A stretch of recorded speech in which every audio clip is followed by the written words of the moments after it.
Hi guys, welcome to our YouTube channel Vanilla Rocks. కొత్తగా నా YouTube channel ఎవరైనా చూస్తున్నట్టయితే ప్లీజ్ సబ్స్క్రైబ్ చేసుకొని లైక్ చేసి కామెంట్ చేయండి.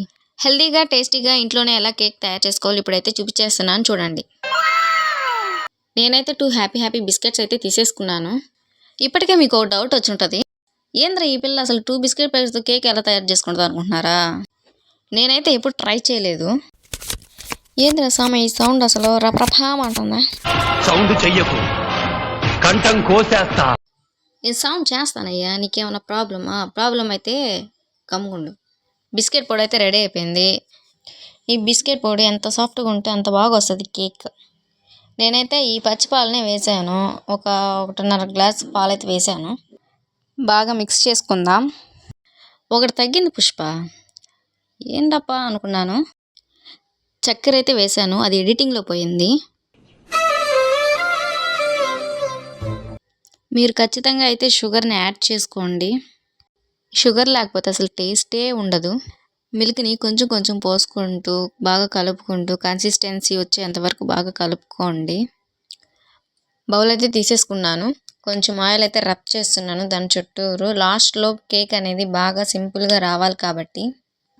నా దగ్గర కేక్ పేపర్స్ లేవు, అందుకని నేను ఈ ఆయిల్ని యూజ్ చేస్తున్నాను. ఆల్రెడీ చేసుకున్న మనం ఈ కేక్ని దీంట్లో వేసేసుకుందాం. చూస్తుంటేనే నోరు ఊరిపోతుంది, అసలు తినేయాలనిపిస్తుంది, అంత బాగుంది. చాక్లెట్ క్రీమ్ లాగా. నేనైతే ఈ ఇడ్లీ పెట్టుకునే దాంట్లోనే కేక్ చేస్తున్నాను. వాటర్ అయితే యాడ్ చేసేస్తున్నాను. ఇడ్లీ ప్లేట్నే పెడుతున్నాను, ఎందుకంటే ఆ కేక్కి లాస్ట్లో ఫ్లేమ్ అనేది డైరెక్ట్గా తగలకుండా దాన్ని అడ్డు పెడుతున్నాను. కేక్ని అయితే పెట్టేసేసాను చూడండి. మూత అయితే పెట్టేస్తున్నాను. 30 మినిట్స్ కుక్ అవ్వాలి. లో ఫ్లేమ్లో పెట్టి కుక్ చేయాలి.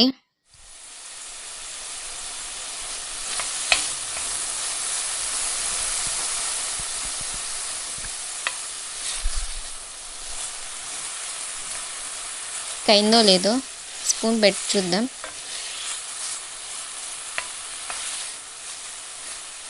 కేక్ అయితే రెడీ అయిపోయింది, దించేసుకుందాం.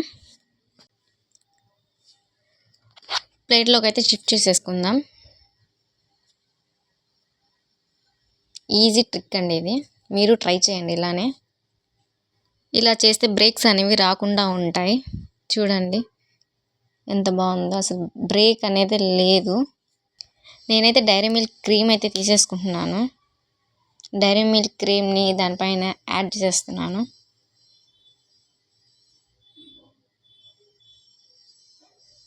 గార్నిష్ అయితే చేసేసుకుంటున్నాం.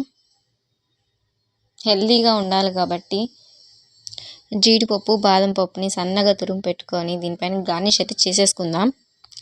లాస్ట్లో ఫుల్ జీడిపప్పుని గార్నిష్ అయితే చేసేసుకుందాం. అలాగే డెకరేషన్ కూడా చేసేసుకుందాం జీడిపప్పుతో. చూడండి ఎంత బాగుంది, సూపర్గా ఉంది. మీరు ఇలానే ట్రై చేయండి, బాగుంటుంది. ఇంట్లోనే హెల్తీగా టేస్టీగా చేసుకోండి. మరికొన్ని కొత్త వీడియోస్ మీ ముందుకు వస్తాను, ప్లీజ్ సబ్స్క్రైబ్ చేసుకోండి.